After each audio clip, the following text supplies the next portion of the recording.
जय हिंद प्यारे विद्यार्थियों। सामान्य हिंदी प्रश्नोत्तरी की इस क्लास में आप सभी का स्वागत है। आज की इस क्लास के अंतर्गत हम सभी लोग हिंदी प्रश्नोत्तरी के अध्याय 4 संधि के आज तीसरी क्लास की चर्चा करेंगे। जैसा कि पिछली 2 क्लास में हम लोगों ने प्रश्न संख्या 1 से लेकर के 100 तक के प्रश्नों को देख चुके हैं, तो आज इस अध्याय की अंतिम क्लास होगी जिसके अंतर्गत हम सभी लोग 101 से लेकर के 160 तक के प्रश्नों को हल करेंगे। ये कुल 160 प्रश्नों को इसमें संग्रहित किया गया था जो विगत विभिन्न प्रतियोगी परीक्षाओं में पूछे गए अति महत्वपूर्ण प्रश्न थे। तो चलिए आज का पहला प्रश्न लेते हैं। प्रश्न संख्या 101 है कि सूर्योदय का संधि विच्छेद क्या होगा। सूर्योदय शब्द का संधि विच्छेद होगा सूर्य धन उदय। कौन सी संधि होगी इसमें?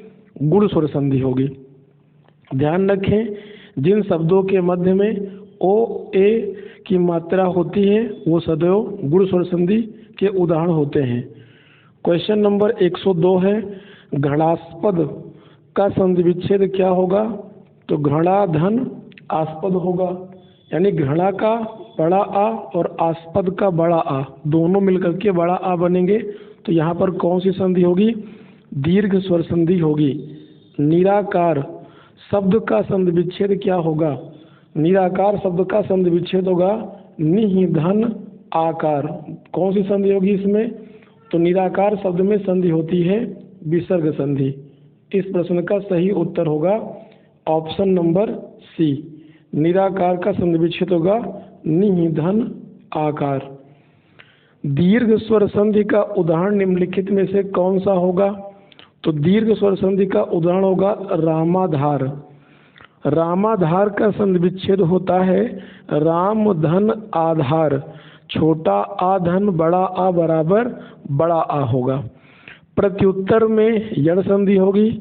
रमेश में गुण संधि और उल्लंघन में व्यंजन संधि होगी। शब्द प्लस अर्थ संधि में कौन सा शब्द बना है। तो शब्द और अर्थ को जोड़ेंगे तो शब्दार्थ बन जाएगा। छोटा आ धन छोटा आ बराबर बड़ा आ होता है। यह दीर्घ संधि के नियम से आपस में 2 शब्द मिलकर के बने हैं। तो शब्दार्थ में संधि कौन सी होगी? दीर्घ संधि होगी। छात्रावास में कौन सी संधि है? सही विकल्प बताइए। तो छात्रावास का संधि विच्छेद होता है छात्र धन आवास, यानी छोटा आ धन बड़ा आ बराबर बड़ा आ। ये दीर्घ स्वर संधि का उदाहरण होगा। निम्नलिखित विकल्पों में देवालय शब्द का संधि विच्छेद चिन्हित कीजिए। देवालय का संधि विच्छेद होगा देव धन आलय। छोटा आ धन बड़ा आ बराबर बड़ा आ। देवालय में संधि कौन सी होगी? तो दीर्घ स्वर संधि होगी। प्रतिधन एक संधि से कौन सा शब्द बना है? तो प्रतिधन एक से मिलकर के प्रत्येक बना है और प्रत्येक में संधि कौन सी होगी? तो यण संधि होगी। ध्यान रखें, पहला अक्षर आधा या पहले अक्षर के बाद दूसरा अक्षर आधा और अर्ध वर्ण के बाद यदि मध्य में या अथवा व आ जाए तो यण संधि का उदाहरण होता है। प्रत्येक का संधि विच्छेद क्या होगा? प्रतिधन एक होता है। किस संधि का उदाहरण है ये? तो यण स्वर संधि का है। किस संधि में स्वरों का परिवर्तन या रा ला एवं वा में होता है? तो वह संधि है यण संधि, यण स्वर संधि होगी। कह प्लस अपि की संधि क्या होगी? तो कह प्लस अब का संधि होगा को अपि, और को अपि में कौन सी संधि होगी? तो विसर्ग संधि होगी। दुर्जन का संधि विच्छेद क्या होगा?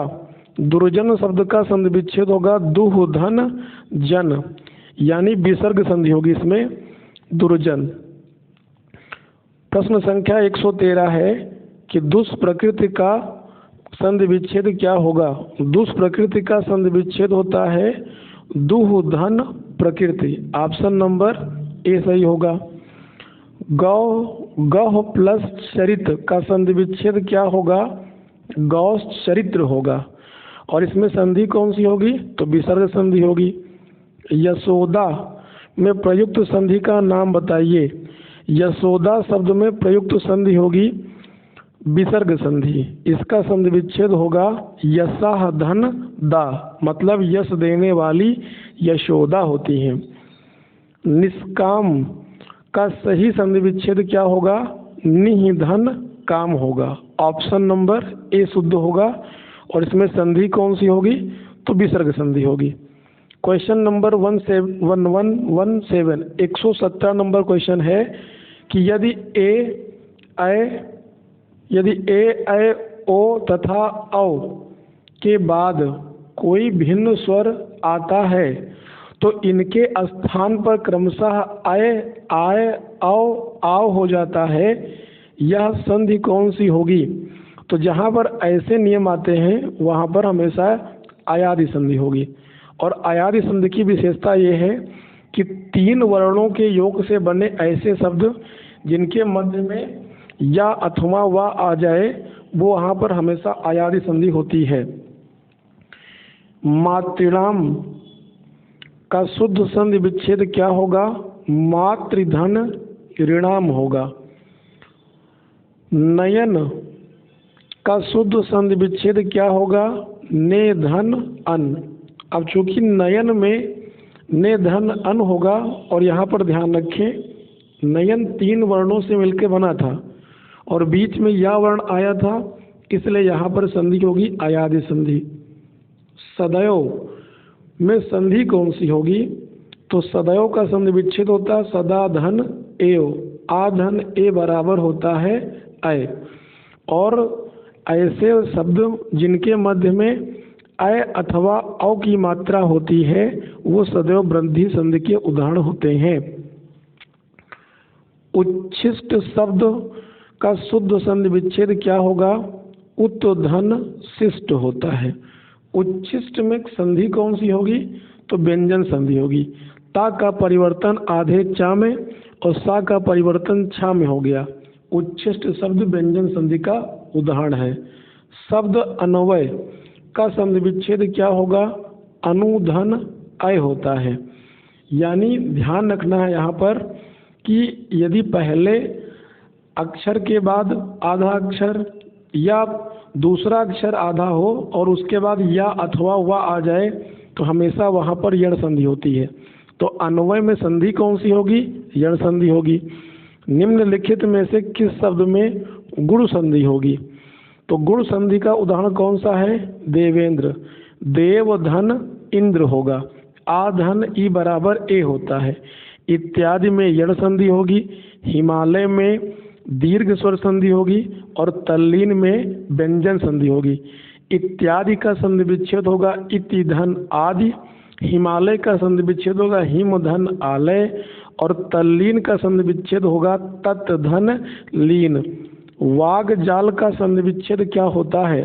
वाक धन जाल होता है। ऑप्शन नंबर सी सही होगा। तल्लीन शब्द का संधि विच्छेद क्या होगा? तत् धन लीन। अगर पूछा जाए कि वाक जाल में संधि कौन सी होगी तो व्यंजन संधि होगी। तल्लीन शब्द का संधि विच्छेद क्या होगा? तत् धन लीन होगा और इसमें संधि कौन सी होगी तो व्यंजन संधि होगी। वाणी धन औचित्य का सही संधि शब्द कौन सा होगा? तो वाणी का बड़ा ई और औचित्य का औ दोनों मिलकर के यो बन जाएंगे तो इसका संधि रूप होगा वाण्योचित्य। तो वाण्योचित्य में कौन सी संधि होगी? तो यहाँ पर यण स्वर संधि होगी। अगला प्रश्न है कि सीतर्तु का संधि विच्छेद क्या होगा? सीतर्तु शब्द का संधि विच्छेद बताना है यहाँ पर। तो सीतर्तु का संधि विच्छेद होगा शीत धन ऋतु। शीत धन ऋतु। ऑप्शन कहाँ पे रखा है देख लेते हैं। सीतर्तु शीत धन ऋतु। ऑप्शन नंबर डी शुद्ध होगा। अन्वीक्षण का संधि विच्छेद क्या होगा? अनुधन ईक्षण होता है। संधि कौन सी होगी इसमें? यण संधि होगी। यद्यपि का सही संधि विच्छेद क्या होगा? यदि धन अपि। और संधि कौन सी होगी? तो यण संधि होगी। तिरस्कार का सही संधि विच्छेद क्या होगा? तिरस्कार का सही संधि विच्छेद होगा तिरह धनकार, तिह धनकार या तिर धनकार या तिरस धनकार। तो तिरह धनकार होगा, यानी तिरस्कार होता है, तिरस्कार, तिह धनकार।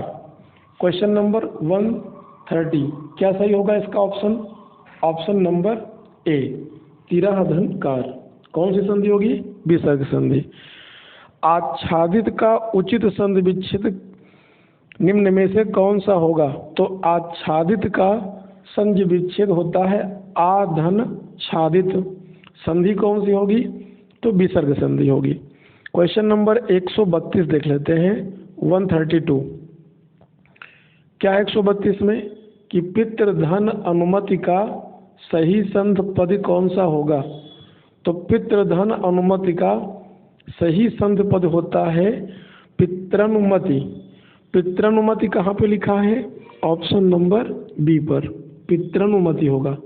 अगर पूछे कि पितृनुमति में संधि कौन सी होगी? तो यण संधि होगी। बहिष्कार का संधि विच्छेद क्या होगा? बही धन कार होगा। बहिष्कार में संधि कौन सी है?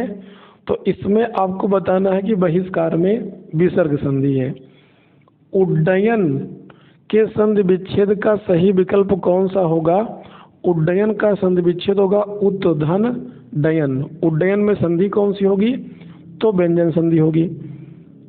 दिग्गज का संधि विच्छेद क्या होता है? दिक धन गज। और दिग्गज में संधि कौन सी होगी? तो दिग्गज में संधि होगी व्यंजन संधि। स्वाधन छंद में कौन सी संधि होगी? स्वाधन छंद में संधि होगी व्यंजन संधि, और इसका संधि विच्छेद हो गया स्वाधन छंद, स्वच्छंद हो जाता है, और इसका संधि होगी व्यंजन संधि, और संधि विच्छेद होगा स्वाधन छंद। क्वेश्चन नंबर 137, विद्यार्थी में कौन सी संधि होगी? तो विद्यार्थी का संधि विच्छेद होता है विद्याधन अर्थी, यानी बड़ा आ धन छोटा आ बराबर बड़ा आ। कौन सी संधि होगी? दीर्घ संधि होगी। महोर्मिका संधि विच्छेद क्या होगा?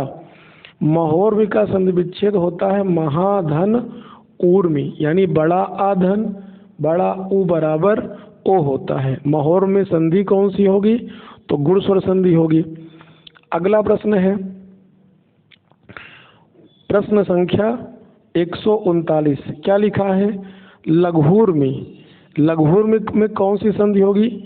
तो लघुर्मी का संधि विच्छेद होता है लघु धन ऊर्मी, यानी छोटा ऊ धन बड़ा ऊ बराबर बड़ा ऊ, यानी इसमें होगी दीर्घ स्वर संधि होगी। पुनर्जन्म शब्द का सही संधि विच्छेद क्या होगा? पुनर्जन्म शब्द का सही संधि विच्छेद होगा पुनः धन जन्म। संधि कौन सी होगी यहाँ पर? विसर्ग संधि होगी। क्वेश्चन नंबर 141 लिखा है कि इत्यादि शब्द में कौन सी संधि होगी? तो इत्यादि शब्द का संधि विच्छेद होता है इति धन आदि, इति धन आदि। और पूछा जाए कि इत्यादि में कौन सी संधि है? तो इत्यादि में होती है यण संधि। इति धन आदि संधि कौन सी होगी? इसमें यण संधि होगी। मनोरथ का संधि विच्छेद क्या होगा? मनोरथ का संधि विच्छेद होता है मनः धन रथ, और संधि कौन सी होगी? तो विसर्ग संधि होगी। विद्यार्थी का उदाहरण है, विद्यार्थी किस संधि का उदाहरण है? तो विद्यार्थी का संधि विच्छेद होता है विद्याधन अर्थी, अर्थात ये दीर्घ स्वर संधि का उदाहरण है, क्योंकि इसमें मध्य में बड़ा आ की मात्रा आ गई थी। निर्गुण का संधि विच्छेद क्या होगा? निधन गुण होता है, और इसमें संधि कौन सी होगी? तो विसर्ग संधि होगी। निम्नलिखित शब्द का संधि विच्छेद क्या होगा? शब्द क्या है? भानुदय है, और भानुदय का संधि विच्छेद होता है भानुधन उदय, छोटा ऊ धन छोटा ऊ बराबर बड़ा ऊ। भानुदय में संधि कौन सी होगी? तो दीर्घ स्वर संधि होगी। जगन्नाथ किस संधि का उदाहरण है? जगन्नाथ का संधि विच्छेद होता है जगत धन नाथ, और इसमें संधि कौन सी होगी? तो व्यंजन संधि होगी। जगन्नाथ में कौन सी संधि होगी? व्यंजन संधि। ऑप्शन नंबर डी सही होगा इसका, व्यंजन संधि होगा। चलिए, इनमें से किस शब्द में यण संधि है? यण संधि बताना है तो देव्यागम में यण संधि होगी, क्योंकि पहले अक्षर के बाद दूसरा आधा अक्षर आया था और आधा अक्षर के बाद या आया था, तो देव्यागम में यण संधि होगी और इसका संधि विच्छेद होगा देवी धन आगम। यद्यपि का संधि विच्छेद क्या होता है? यद्यपि का संधि विच्छेद होगा यदि धन अपि। संधि कौन सी होगी? तो यण संधि होगी। सही संधि विच्छेद का चयन करें। विद्या धन अर्थी होता है, ऑप्शन नंबर ए होगा। विद्या माने विद्या और अर्थी माने होता है ग्रहण करने वाला, यानी विद्या को ग्रहण करने वाला विद्यार्थी होता है। बड़ा आ धन छोटा आ बराबर बड़ा आ। विद्यार्थी में कौन संधि होगी? दीर्घ संधि होगी। नायक का सही संधि विच्छेद क्या होगा? नय धन अक होगा। नायक 3 वर्णों से मिलकर बना था और बीच में या आया था, कौन सी संधि होगी यहाँ पर? अयादि संधि होगी। सूर्योदय का संधि विच्छेद क्या होगा? सूर्योदय शब्द का संधि विच्छेद होगा सूर्य धन उदय, यानी आ छोटा आ धन उ अर्थात छोटा ओ बराबर ओ होगा। और जिन शब्दों के मध्य में ए ओ की मात्राएं आती हैं वो सदैव गुण स्वर संधि के उदाहरण होते हैं। पवन का शुद्ध संधि विच्छेद क्या होगा? तो पवन का शुद्ध संधि विच्छेद होगा पो धन अन। ओ धन आ बराबर वा होता है। तो पवन 3 वर्णों से बना था और बीच में वा आया था, पवन में संधि कौन सी होगी? अयादि संधि होगी। उद्योग का संधि विच्छेद क्या होगा? उत धन योग होगा। उद्योग में संधि कौन सी होगी? तो व्यंजन संधि होगी। ता का परिवर्तन आधे दा में हो गया है। जगन्नाथ में कौन सी संधि होगी? जगन्नाथ का संधि विच्छेद होता है जगत धन नाथ और इसमें संधि कौन सी होगी? तो व्यंजन संधि होगी। विद्याभ्यास का संधि विच्छेद क्या होगा? विद्या धन अभ्यास होगा।